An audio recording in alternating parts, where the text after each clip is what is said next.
Welcome to I Heart Geek.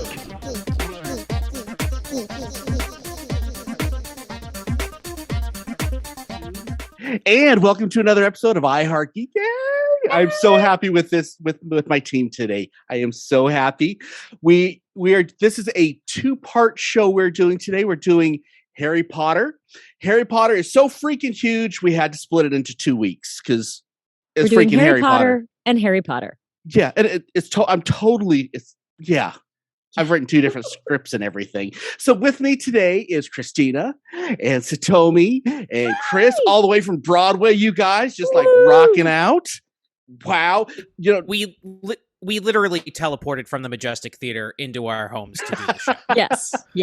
Yeah, okay, I just want this for like a minute. I want to hear, because we haven't heard from you guys since you came back from Broadway. How is it being back? You guys, it's so good. It really is. I mean, right, Chris, it's like the first night we had for the invited dress, and the first night we had like a live audience. I was like, oh, it's a dress. It'll be fine. It'll be all about opening night.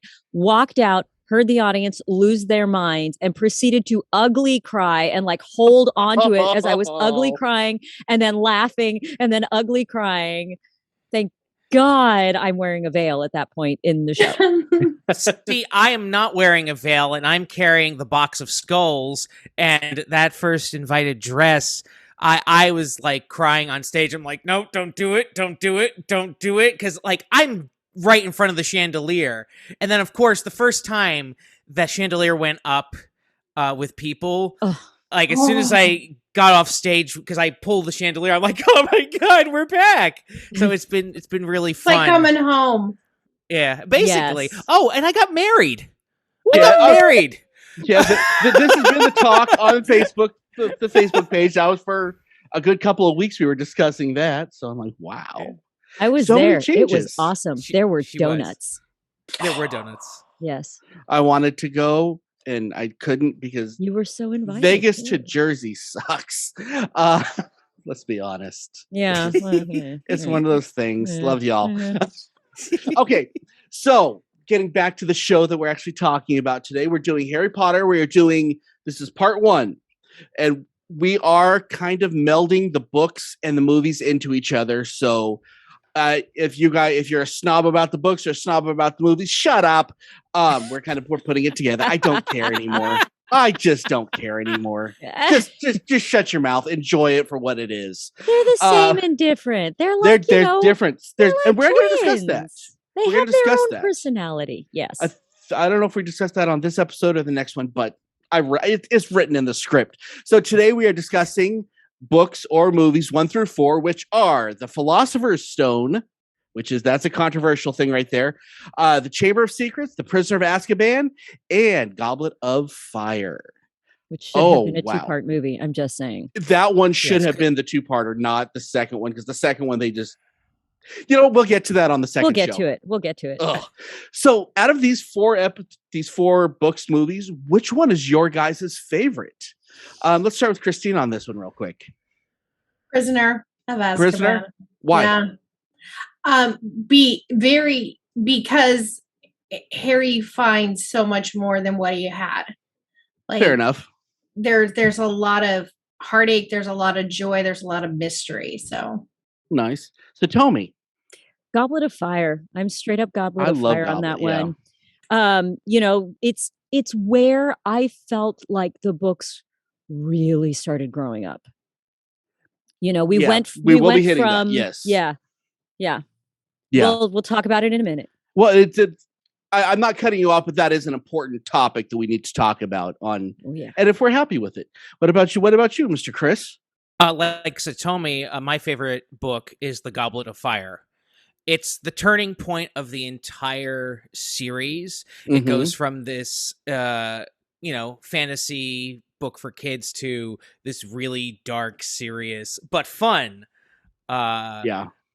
series. But it's like Satomi said, it's where the books and the characters had to grow up.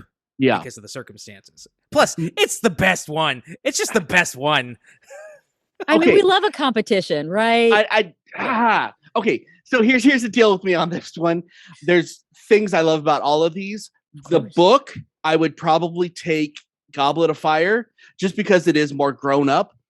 But the movies, I like Philosopher's Stone because it feels there's that whimsy about it, and watching with my kids in that moment is just it is everything Disney should be. It's everything that a fantasy movie should be. It's just happy and there's hope and the colors are correct, and it's just That's so interesting because maybe it was because I came to the books first, but Mhm. Philosopher's Stone, I found a little bit disappointing.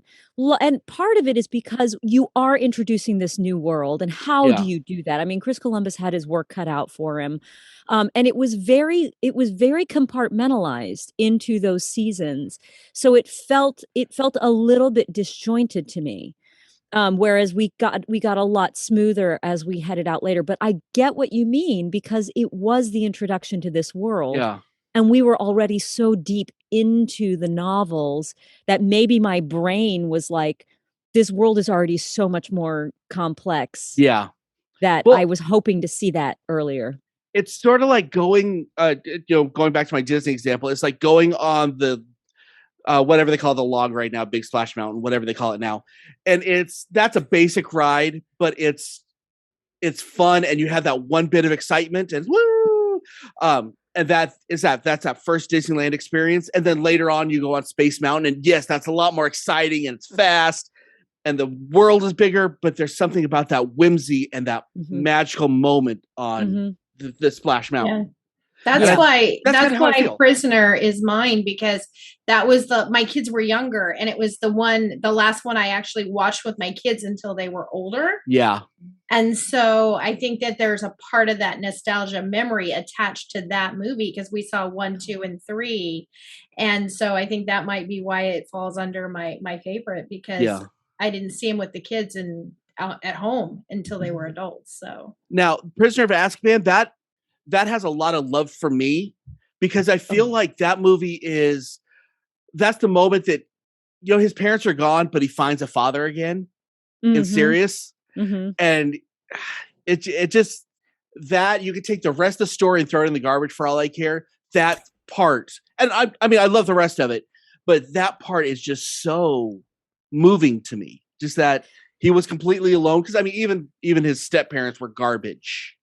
Oh yes. Well, I mean, and we did have all of that wonderful stuff with the time turner. Yeah. So which got a little much. That's why I did. That's why see, it's not the thing in my is, top. in the book, it was not. It was great. Yeah. But in the film, you're dealing with a much more compressed time period where you're having to get so much information. And I thought they handled it as well as they could have. But yeah, we did miss out on some of the really fun, juicy, the goodies. Yeah. Yeah. Yeah. And I recommend, if you haven't done it in a while, watch the whole series again, like in like a 2 weeks span. Oh, you mean my yearly tradition? That's what you should do, because I just did it in 48 hours. You get. Wow. I just did it in the last week and a half, because I was like, I started yesterday, and I was like, I haven't seen these in forever, and so I just told Sean, leave me alone for the weekend. I am binging. And I read the books, I watched the movies, and then I listened to the audiobooks, which are fantastic, and then I watched the movies again. Yeah. Now, when I hit the movies this time, I noticed so much more that I've never noticed. It was just so. Now, okay, with that being said, why does this series translate so well between book and movie? Because it is not a page to page transition. There's a lot they miss out on. There's some creative liberties they take that they shouldn't have, but it's universally loved. Why do they both translate so well? And I want to hear you guys' opinions on this. Let's start with Chris on this one. How did I know? Because I do that to you all the time. I know. I missed this. I saw it in your eyes. Don't pick me. So. Well, I think one of the reasons why Harry Potter translated so well from page to screen is because there are a lot of universal themes in all the books that just happen to be set in this fantasy, sci-fi-ish realm of possibilities. There's just something magical about, pun intended, there's something really that's magical about all the Harry Potter books. And I feel like the first book, for me, sucked me in to this world. Books 2 and 3 kept me in the world. And then Goblet of Fire, the best book of the whole series, it just like cemented it as, okay, you got to finish it through. Plus, the fact that they picked actors, and they picked actors who, one, understood the part, 2, looked like the characters, and 3, did all of the movies. Yeah. It's that continuity helps too. It's just, I love Harry Potter. I can't really find anything bad about it. Except we'll get to that. There's a couple of them.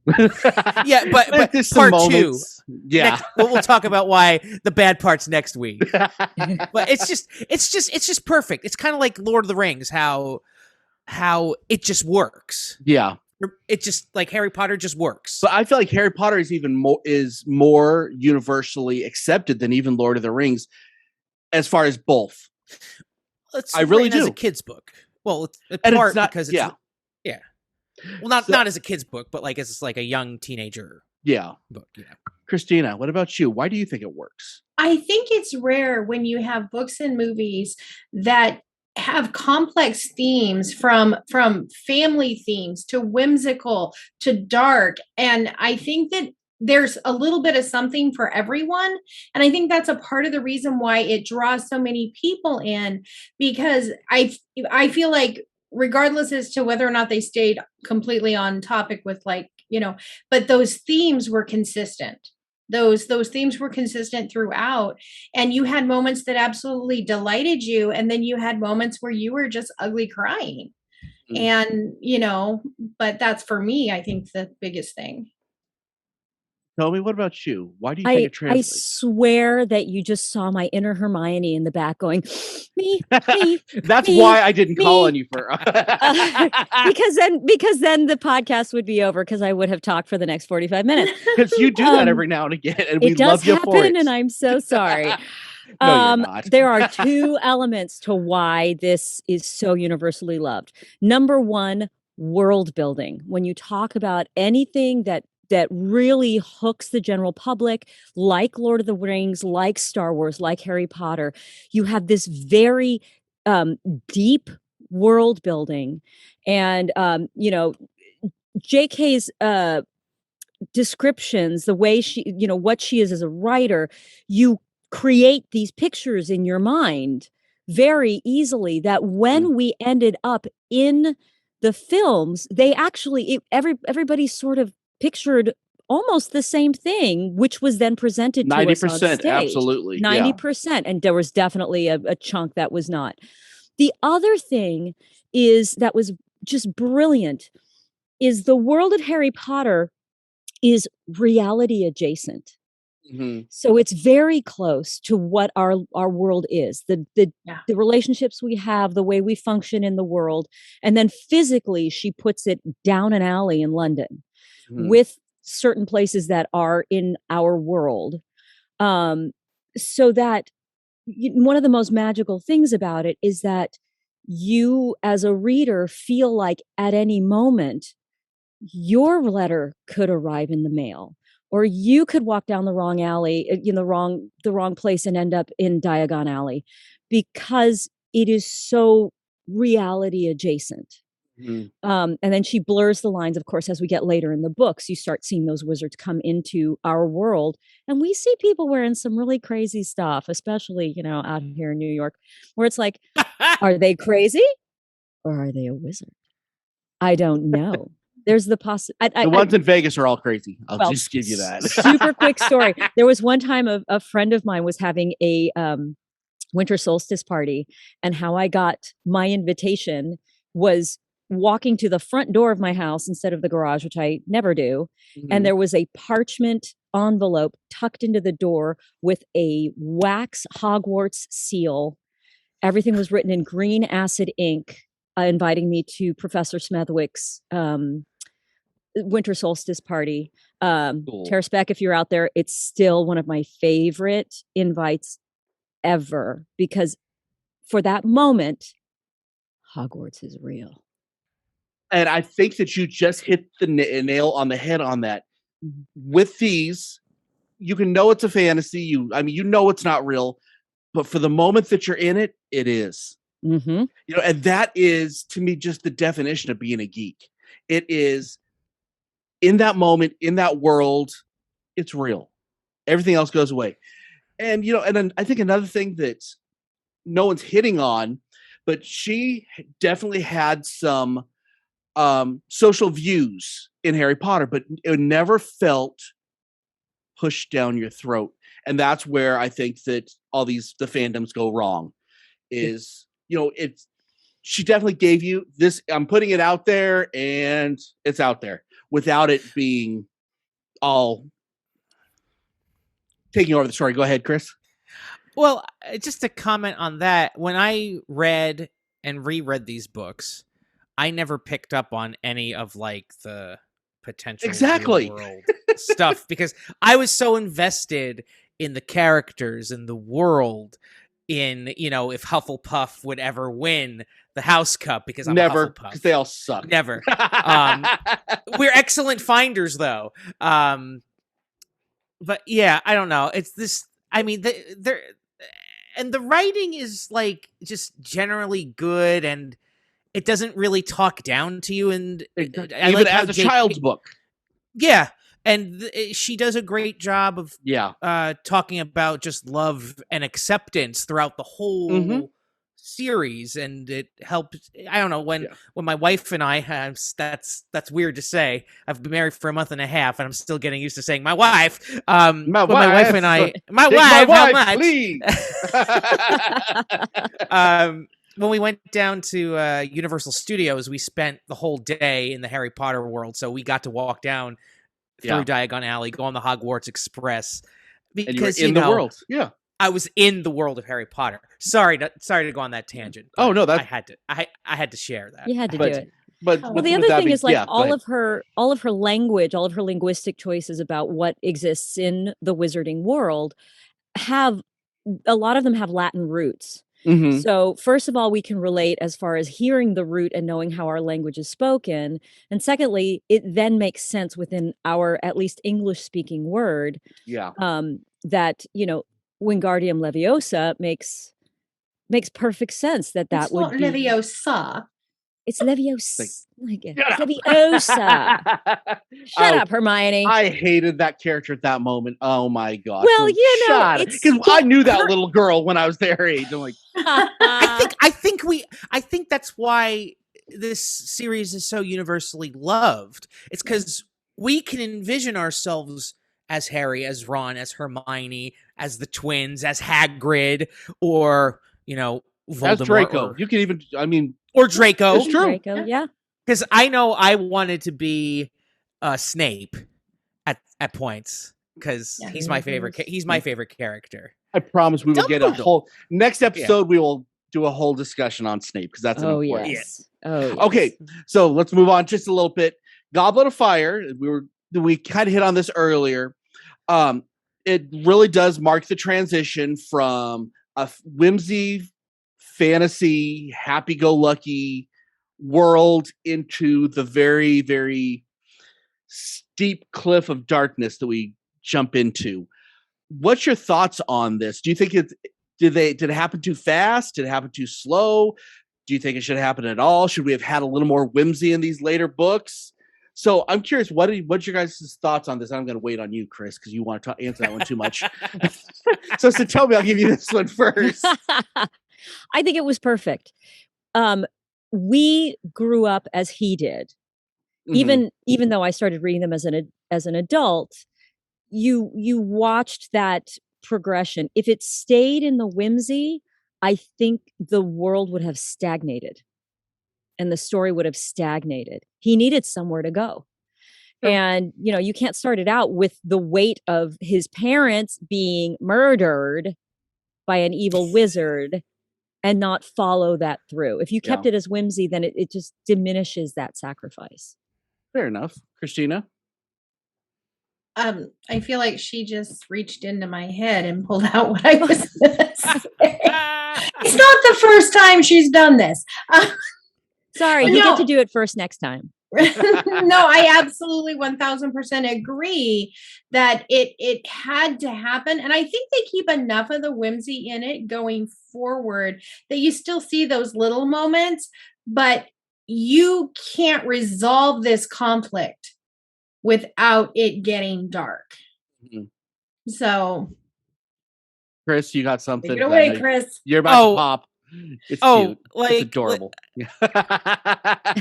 As I've said at least 100 times, and I'll say it 100 times now and next week, The Goblet of Fire is the best book of the series because it is the turning point of the entire series. And the fact that J.K. Rowling built up to this level of darkness is incredible. Because, as Satomi said, she starts the whole series off with, his parents were murdered. Murder in a kid's book. And, she doesn't shy away from these darker themes in some of the other books, too. And they become more prominent themes, but we'll talk about that next week. This had to happen because, also, as Satomi said, we grew up with them, with each book. Because if you notice on the books, it says year 1, year 2, well, year you 3. are literally in the right age bracket for it. That's not an insult. That's not anything like that. But yeah, you literally are the right age to have grown up with Harry Potter. These books came out when I was 10, so about 5 years ago. So it doesn't get old. It doesn't. It never does. It never will. I'm gonna look like this forever. Bless you, Chris. Bless you. But no, this it had to happen. There's no other way to, because as we've all said, if it stayed in this whimsical, magical world where a bad guy here and there would pop up, it would get old. But the fact that she blurred the lines between reality and this fantasy world inside a fantasy, it's incredible. It's just, yes, this book is perfect and it had to happen. I feel like the books did a much better job of giving me more whimsy in those later books. Yes. And I think that's where I think my issue is, as they kept getting darker and darker with the directors, because they had to outdo the director before, because we know how Hollywood works. I feel like the books kept enough whimsy to keep me so that I'm still like a kid, but the movies, they don't let you have that anymore. It's like grow up or just get off. And that's my so that's where I feel like it went off too steep of a cliff, but that's only because of the books. Because I think the books gave me enough that it was more of a slow glide. But with the movies, I feel like it's a cliff straight down. You're hitting a wall. I would also argue that the first movie and the Goblet of Fire movie are the best movies because they also take out a lot of stuff from the books. Like in the first book, we're gonna hit that in a second. Don't give up. Don't give your favorites away yet. Showing my panties. I'm sorry. I'll keep them hidden. I can say that, right? Yeah, I won't get bleeped for that. Yes. You can only say it once. But you can say okay. Okay. So actually, you know what? Let's get to that right now. Let's hear what are your favorite moments that were in the books or in the movies that did not translate into the movie or the book. Christina, would you like to go first? That was very mean. For me, it's one of the reasons I love Prisoner of Azkaban. I can't talk because I thought Chris was going to go first. The Marauders. It's such a great story. We see the map, but we don't get to hear the story behind it. And I feel like it really robs the entire plot line because it's so important to understand that. Like you get the information about Harry and his Patronus and the stag, and there's all of this meat that is just being left on the bone. And it frustrated me unbelievably, even though it's one of my favorite movies. Fair enough. So tell me, what about you? Christina, I think that's an excellent point. Mine is not nearly as astute. Mine is simply because I loved him and I loved all the stuff that happened with him that we didn't get any of it. And that was all of the background on Nearly Headless Nick. Oh yeah, You know, because you get somebody, and he get an had actor Billy like Connolly John playing him. Cleese. No, it's John Cleese. Oh, John Cleese. Cleese. John Yeah. Cleese. Yeah, you got John Cleese, and he's perfect for it. And so we Didn't missed happen. his death day party. We missed, the headless hunt. We get like one little glimpse of the headless hunt, and we don't get all of the funny and then the sort of poignant that comes with it. And Yeah. all of that fun stuff. I just sort of missed it because he has like 2 lines in the first movie and 2 lines in the second one, and then he's Gone for no reason. yep, and we lose him forever. Okay. Go ahead, Chris. Hey, Go it's ahead. my turn. The Midnight Duel from the first one. They completely cut it out, and that's like one of the key moments of that book, and that's why I kind of hate all the movies, because they probably did this with Lord of the Rings too, but you can't cut out important scenes like that, because that's like the bully says, "Meet me behind the flagpole after school," and they didn't show it. They didn't do it. Like, that's important in the books. There's a lot didn't of have the important Chekhov's things. gun. I mean, they mentioned it, but they didn't show it. It's like, and the existence of Peeves too. They Yes. totally just totally Gone. Gone. what the hell? Yeah. So you have a pet peeve. Oh, I do. Ah! I have 3 issues from that were in the books that I loved that did not get into the movies. One of them, there was a whole lot more about dragons in the books, and we got like 10 seconds of it. I'm like, great. The dragons are coming. Yay. The fact that there is like a whole subculture of elves that have to do all the work. Yes, they show the house elves, but Hogwarts is just as cruel. They have thousands of them working all the time. It's funny. I actually was going to say I missed Spew. Spew. Yes. I did miss Spew. And that I feel like that was a necessary part of the story, because it's magic with no consequences. Mm. And that maybe that is part of the whimsy, but there is no consequence to magic. There's nobody that's having to pick up the mess when they're done. Mm-hmm. Yeah. And then the story of Fleur and the oldest Weasley brother. Yeah. Mm-hmm. I mean, they give you half a second, like, who are these 2 people that Yeah. the house is empty? Yeah. Okay. Mm-hmm.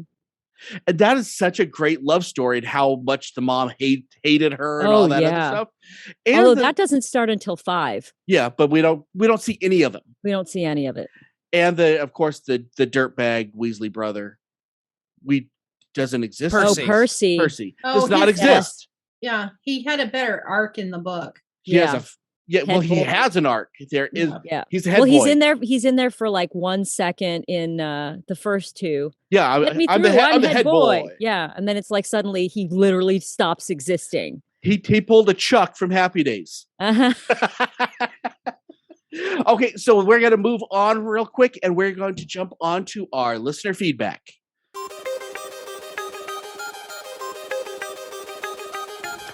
And now, let's see what all of our geek rock stars have to say.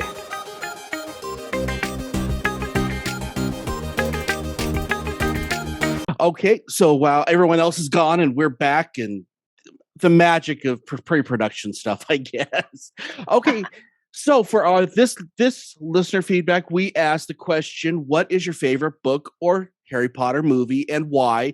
We have a metric poop ton of responses, so we wrote them down, and y'all know I'm not going to read it. So, Christina, would you like to read a few of these for us?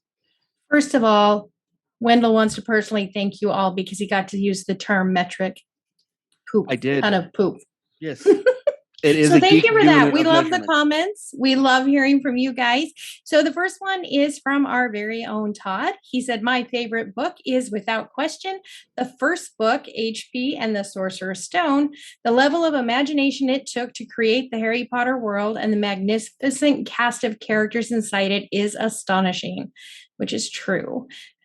And then Lee jumps in and tells us the Goblet of Fire, Voldemort being infinitely less existential, and Cedric Diggory's death is heart-wrenching. Of all the movies, this rendition was the closest to the source. And then Crystal jumps in and she tells us my fandom, which we are thrilled to do this for people like you, Crystal. Favorite movies are the first two. They stayed truer to the books with that sense of magical innocence. And I loved Richard Harris as the perfect Dumbledore. But my favorite book was Prisoner of Azkaban. The chance for Harry to have someone from his parents that loved him and wanted him is always an attack on my heart. He gains family love, the one thing he's always wanted, which makes Order of the Phoenix that much more devastating. That is so awesome. Thank you guys for participating, and yeah, keep it coming, guys. We really appreciate it and makes the show a million times better. You'll know that. And now back to the rest of the cast. Okay, so thank you for disappearing and reappearing. Poof. Yeah. Magic. Magic. We disapparated. Huh? Yes, The we did. flu. Okay, so I would like to hear any of your favorite moments from the books, movies, in these first four books. Let's start with Christine on this one. The Marauders in The the Marauders, books. yeah. I love that story so much. Like, I think that I reread that section several times, and I was really frustrated when it wasn't in the movies, so I put it in the movies in my own brain. Mm-hmm. And then I explained everything to Sean in detail. Lucky Sean. Nice. I have two that I want to hit if you guys don't mind. One of them I guarantee no one else thought of, but I really loved the Weasley dad that has such an interest in all Muggle things, and he doesn't understand any of it, and it just cracks. He's got Harry Potter right there, and he's like, and he still doesn't get it. So how does a telephone work? I'm like, he's like Scuttle from The Little Mermaid. I guess, and he gets everything wrong, and it's such a little fun moment. Another one that, especially with these first four books, I want to hit, even though you hate every second of it, the movies wouldn't have been the same, is, what's happening with the Dursleys. It's your annual check-in with the Dursleys. And I loved it. I mean, it's horrible.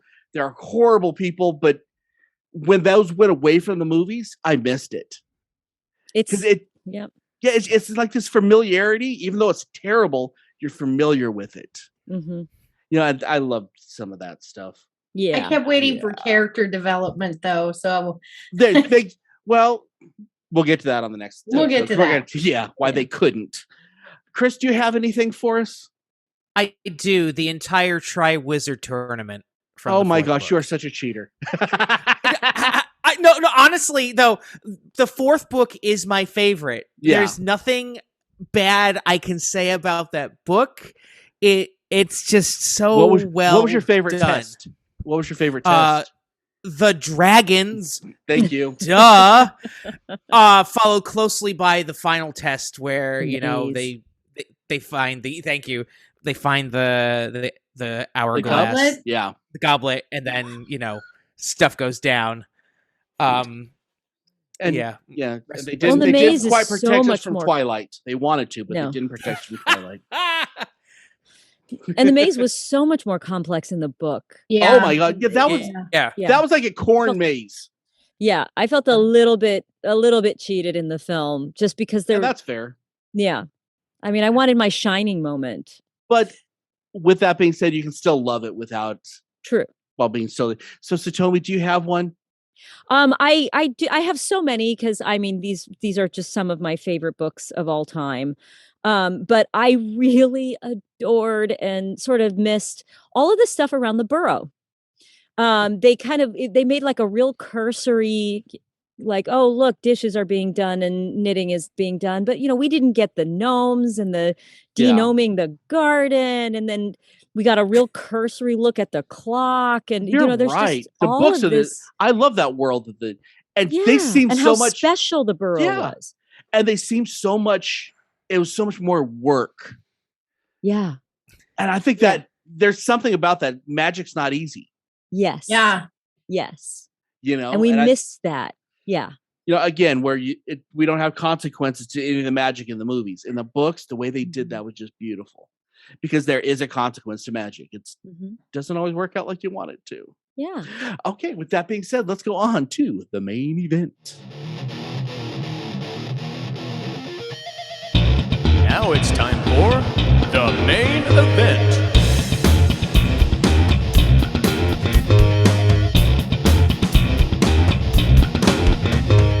Okay, so for this version of the main event, we're not doing our top 5 list. I gave a list of the characters we're going to talk about to the cast last couple days, and we're going to discuss these characters, the actors that played them, and everything else. However, if we didn't get to the characters that you like, calm down. Next week we're doing the same thing, and we're going to have a lot more on the list. Relax. We're still going to miss somebody. It's going to happen. I'm thinking of some that we're missing already, but Yeah, because my favorite character's not on here. I take a guess, but I don't want to jump into it. So let's start with the granddad of them all, Harry Potter. Mm-hmm. So I think that this kid, except for some of the later movies, was so brilliant in this role and could do no wrong. Daniel Radcliffe? Yes, Radcliffe. I thought it was. I will disagree with you. I enjoy Daniel Radcliffe very much, but I think afterwards he could. But well, I very much felt like we watched him learn how to act through the movies. Really, I really, really did. Especially if you watch Philosopher's Stone. He's lovely, but you see that stiffness, especially in his arms. I really felt that, there was a moment when was it Freddie Highmore that was up for it? He would have been terrible. No, it wasn't him. It was Sixth Sense. The Sixth Sense. Why am I Haley blanking on Joel him? Osment. Thank you. I think it was Haley Joel Osment. I think Spielberg was tapped at one point to direct, and he said, "I'm only going to do it if you hire Haley because he's phenomenal, and he is a phenomenal actor." He is, but I couldn't picture him as. I think part of that is because we've had Daniel Radcliffe the whole time, and it's no offense to him. Mm-hmm. It's just that I definitely felt like we watched him learn how to act through the films. That's fair. Yeah, I would agree, especially moments in the first couple of movies when he had to portray anger. It just did not translate well. Yeah. I mean, now that we're talking about it, I could pick apart a lot of things. Like he didn't feel like he was abused as he was, but again, whimsy. It's magic, I guess. But especially, as you go, I believed him as Harry Potter. When I read the books now, it's his face I see. It is interesting. Writing wise. Oh, go ahead. I was to say I actually didn't mind Daniel Radcliffe because he's my age, so you grew up with it. Yeah, I grew up with it. But thinking about it, what y'all just said about him, yeah, you're right. Thank you for spoiling it, Satomi. You're welcome. But I will say this. Throughout the entire series of the books, there were moments where I just wanted to be like, Harry Potter, shut the hell up. He was That's such not a Radcliffe whiny thing. No. I'm not talking about Daniel Radcliffe now. I'm talking about the books. I'm talking about the books, the paper things. He was such a whiny little brat. I was just like, I couldn't stand Harry at some points in this entire series. Book 5. Yeah. Mm-hmm. Yeah. Oh, don't get me started. Oh, book 5's next week. We'll talk about it. Yeah. Yeah. But I mean, to hop on what Chris is talking about, as far as he's written, even though I was like, I wanted to sometimes I wanted to, smack him right in the schnoz. It was very accurate. Like Yes. we all go through those times in our lives where you look back and you're like, I was a little son of a gun. Yeah. And you can see it. And There it is. I appreciate that she didn't make him out to be some sort of flippin' saint, because he wasn't. He was still human. He still responded to stress. He still lashed out to the people at the people closest to him, because that is a human behavior. Mm-hmm. So it was well written. In like every book. Every book. Now, how did you feel with his character arc? And we're gonna, at this point, we can talk about the other movie, how it went, and that he was literally being primed to die the entire series. Great. That's I think about that as a character, and that moment that it hits, and he never smiles after that, even in the movies or in the books. After he discovers that and he comes back, you don't see him smiling anymore. Harry's been through some stuff his entire life, and basically being thrown into the limelight as the savior of the wizarding world. Yeah, that takes a toll on him. And I thought the whole entire arc is just brilliant. And the fact that you said, like, he was just basically a target the entire time. He could die at any moment. Mm-hmm. Like, and he was being raised to die, basically. Yeah, that's dark. That's really dark. Like, J.K. Rowling, say what you want about her, but she did a very good job with this entire series and the character development. Now, one thing with Harry that they did, that she did, and it was very intentional. Remember, we talked about how he was able to make mistakes and all that? She basically gave him an excuse for everything at the end, that all these mistakes he's made, it's because he had a Horcrux in him, so it really wasn't his fault, and he's perfect anyway. I think that was a cop-out. I don't think that was the case. He's not. No. That's how I felt. You're wrong. At least on my most recent watch. I mean, like, really? I think it wasn't until we started getting, and we'll talk about it the next ones, but I don't think it wasn't until the later books that the Horcrux really started taking hold. You know what I mean? It was so. Well, you get a little bit with the snake in the first and all that. Yeah, but that's just the parcel tongue. Yeah. Oh, that's all. Just talking. It's like it's. Hey, dude, I like snakes. I would dig that. Although I don't want to sit and talk about eating rats all day. That's it wouldn't be wonderful. Very one-track-minded beings.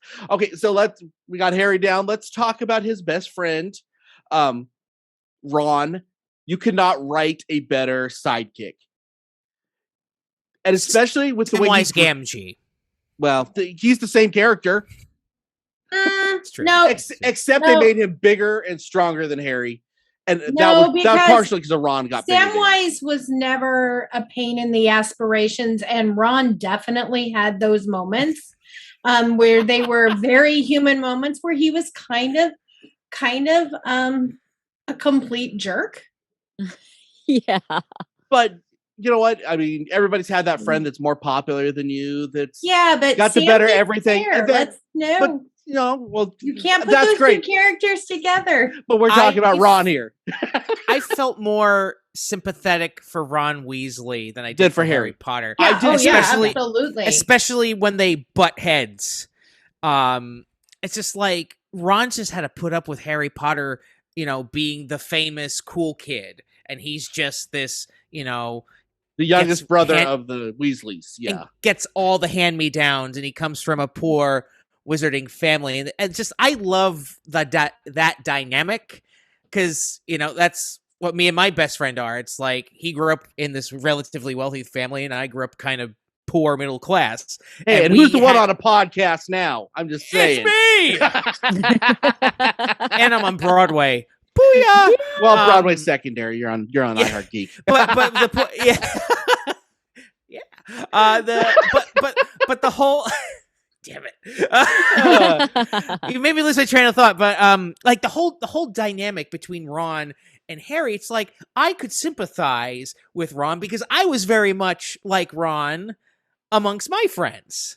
So he The only thing I want to say though is realistically, I think that there were moments when Harry was misunderstood by Ron because, like Ron, the first 11 years of Harry's life were not good. I mean, he lived in a little tiny cupboard under the stairs. And like in that very first scene when they meet and Harry's like, we'll take the lot of it. And he buys the whole cart. Harry was doing that out of genuine generosity. Hey, this is something I can do. I want to pay it forward. And you could already tell that that was going to become an issue down the road.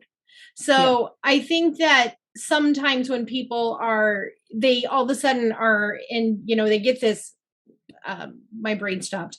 They get like a windfall, like money, and they want to pay it forward. Sometimes it absolutely can be like, oh, well, you're just trying to show off. It can backfire. Yeah.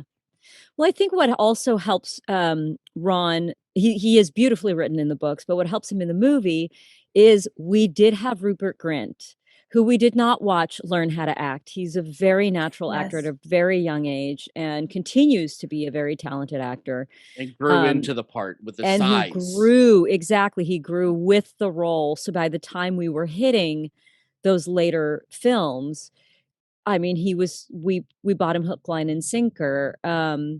So that we got sort of a treat with him. Okay, now let's move on to Hermione, the third part of the friendship triangle. We're going to talk about it a little bit next episode, but that was just a bad matchup between her and Ron. We will get to that next week, I promise. Spoilers. I have opinions about what you just said. Okay. Well, we'll hit it. We'll hit it next week. But honestly, a character that you do not, if you did not read the books, you do not like this character until at least the second movie. Well, except for when she lies for them. I mean, the same moment in the book as they do in the movie. But it felt a bit Weasley to me. Well, to me. Part of it is, I mean, we're going to go back to the actor versus the book. Because she's another one that we watched her learn how to act. So we didn't see... We saw the wheels turn in a very, okay, I'm going to think now. You know what I mean? It's just, it was a little contrived. And it wasn't as natural as Rupert Grint. It was, and it comes with her youth, and I don't blame her for it or anything. It's just, I think we would be having a very different discussion if we had stronger actors in those roles. Very good. In the books, because in the books, I like the books better than the movies. Hermione was always that one kid in class who always had the answer, who always had their hand up when clearly no one else read the books or did the homework. Like, she was that know-it-all. Weren't you supposed to give us homework? Yeah. Yeah. It's like everyone can relate to her. Like this, like all these characters are so relatable because they're grounded in reality. Mm-hmm. And with Hermione, she was, I'm going to name drop someone. I don't know if they listen. Her name was Raquel George. She sat in front of me in all my high school classes. And she was that person because she was very smart and just, she wanted to learn and wanted to be like valedictorian. I don't know if she became valedictorian. No, she didn't. But yeah, we all have that. We're in Jersey. I'm like, hey, I'm just kidding. Yeah. It's a joke. I love you, Jersey. Okay, sorry. I'm smart, kinda. I didn't breathe in all the toxic waste from the dump. He's toxic. Yeah, Hermione. Christina, what you got anything about Hermione? Okay, I was Hermione in school. And Hermione? Hermione. No, I had that overachiever mindset. So I think I related to her different than most people because for me, I understand where I came from. So I created where she came from in my mind. I mean, she's not a pure wizard. She had a lot to prove. And, she had a desire to learn. And that was me 100%, queen of imposter syndrome. Like I had to be the best at everything because I always had this feeling that I wasn't good enough. And you can see that, especially as Emma Watson grows as an actress, you start to see those underlying tones a lot more. Yeah. And so that's something that especially in another reason why I like Prisoner of Azkaban is because I feel like she really started to get the job, get the role, and I really felt like I connected more. Now, go ahead. She was the star of that book. That's all I wanted to say. Yeah. Okay, so now I want to throw this in there, and we're only going to talk about this for like literally 30 seconds because we're almost out of time. But where I think that Rowling's went wrong is when the character of Luna Lovegood should have been part of that, should have been a foursome of friends. I think that would have made everything more interesting. But because they introduced her so late, she never was able to go ahead that she's like you saw later. But I think that Luna Lovegood is probably one of the most fascinating characters they had. And I think that, but honestly, I think she probably would have stepped on Harry's toes because she is that special. I would argue that Neville Longbottom should have been the fourth friend in the group. I agree, but I don't because he was too nerdy. This is a geek show, right? Well, okay, there's levels of nerd. Let's be honest. We all know there's levels of geek and level of nerd. I think that Longbottom is the nerd that the nerds are picking on. But true. He's important. By the end of the series, he's a complete badass. Oh, I completely agree. Yeah, and I think that he could have been the chosen one because they do go into that a little bit.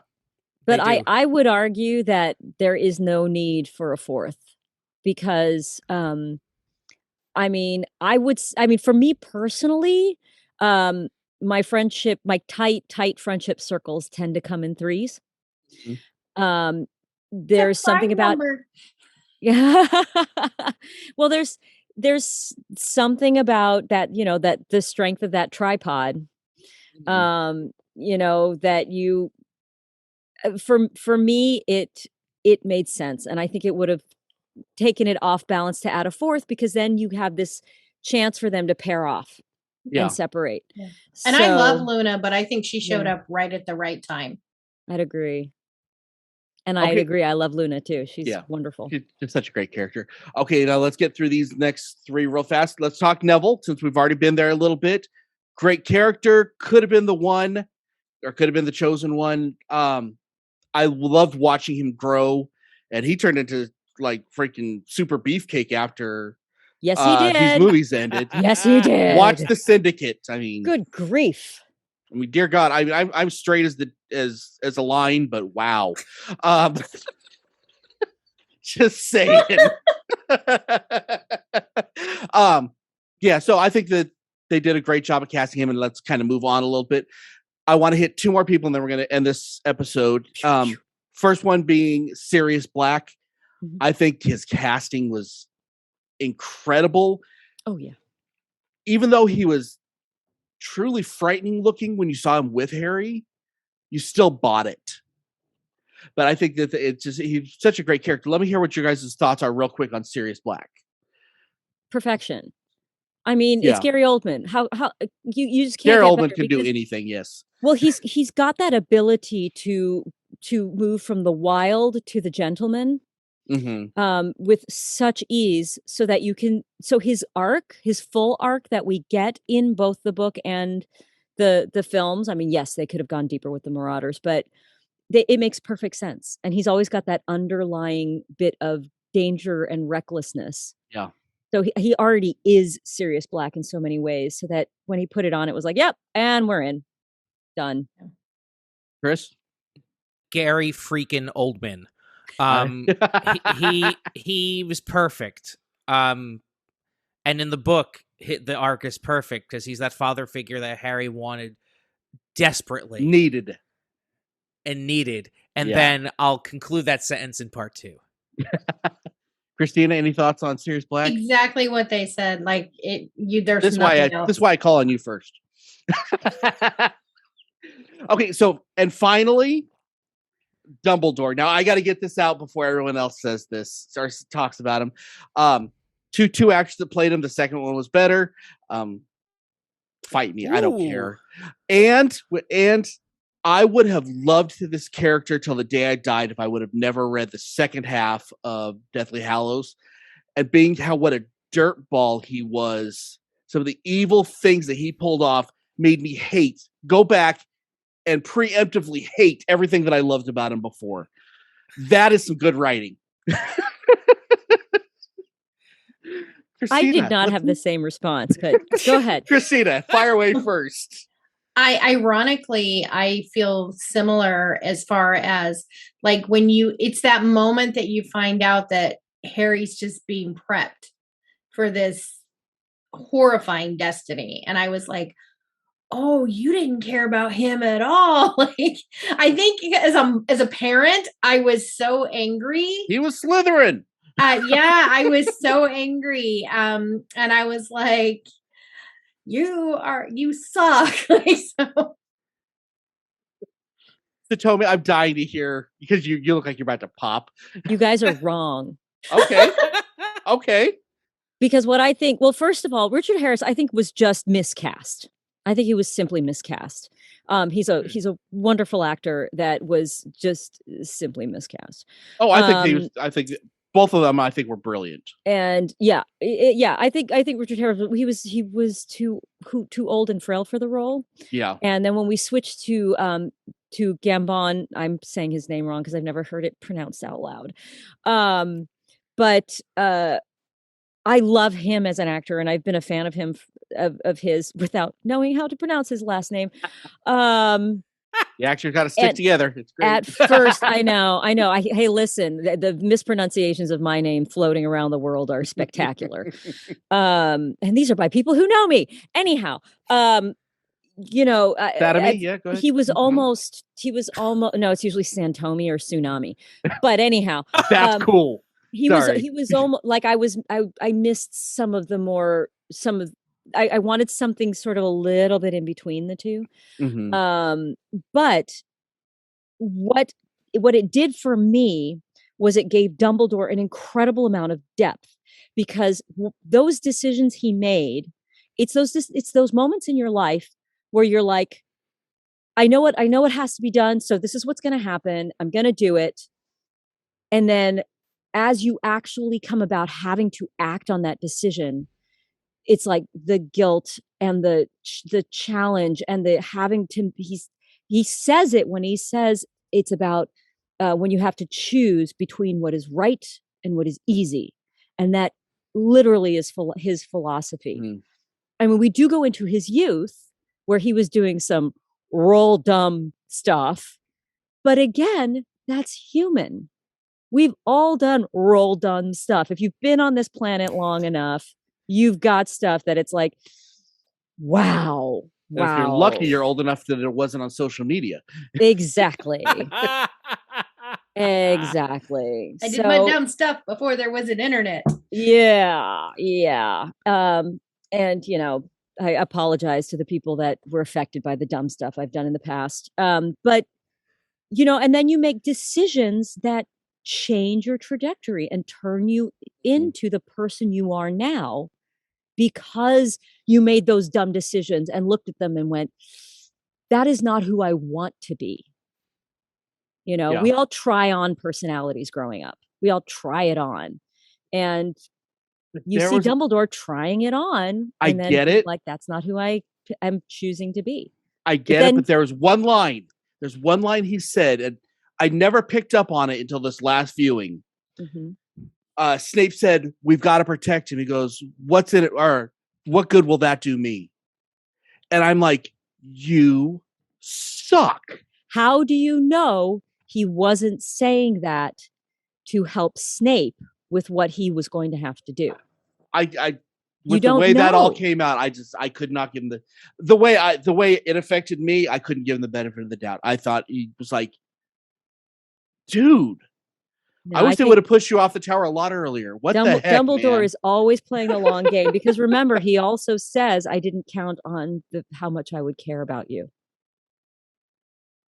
So I I mean, I'm not saying that I win. I'm just saying that this is why I don't agree with you. I Oh, think that's fair. I think I could have been more forgiving if they would have had some sort of subplot of him looking for alternatives that maybe we didn't understand until we found And that wasn't in out the books. why. It wasn't anywhere. Yeah.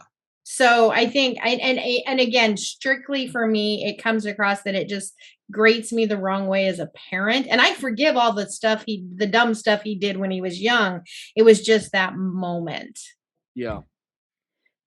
But Okay, Chris, round us out. Quickly, it would have been interesting to see how Richard Harris would have done the rest of the series if he didn't pass away. But Michael Gambon, or however you say his name, I thought he was great, except I feel like he yelled all of his lines. But did you put your name in the Goblet of Fire? When in the book, it's just like, did you put your name in the Goblet of Fire? I don't know. Yeah. Choices, acting. Dumbledore, I also loved because he's kind of this gatekeeper to Harry Potter because he knows everything about what's happened and what's going to happen. And he sort of navigates and pushes Harry in the right direction whilst also making sure, he's kept safe. So in a sense, he plays this long game of withholding certain bits and pieces of the puzzle until they need to be revealed. Yes, he's done some shady things, as we've alluded to, but at the end of the day, he's one of the best characters in the book because he's also the voice of reason. And I can't. I'd say he's the most interesting. I'd agree with that. Yes, he is. Yeah. Like it's like him and Hagrid he's more interesting than Harry by far. Yeah. Yeah, I'd read an entire book about Dumbledore that isn't the Fantastic Beasts series. Well, and I mean, to that point, how do we know that Dumbledore didn't know / suspect / hope? How do we know that? Because remember, he says that that Voldemort must kill him himself. So how do we know that he wasn't heading Harry in that direction because he knew it was the only way that Harry could be saved? I think I would love it. I would love it if I really believed that was what was going on. I believe. Yeah, but it's actually a very fair point because thanks for making my brain think, Satomi. You're welcome. He couldn't have told Snape that because it could have gotten back. So it could have gotten back. It could have changed how Snape, whether or not Snape would go through with. Yep. Okay. With Avada Kedavra. Yeah. And with that said, this argument is over. We got to come back next week. Check out all our stuff. Thank you guys so much for sitting through our Harry Potter madness. I'm Dub. I'm here with Christina. I'm here with Satomi. I'm here with Chris. Keep on geeking on, guys. We'll see you next week for more Harry Potter.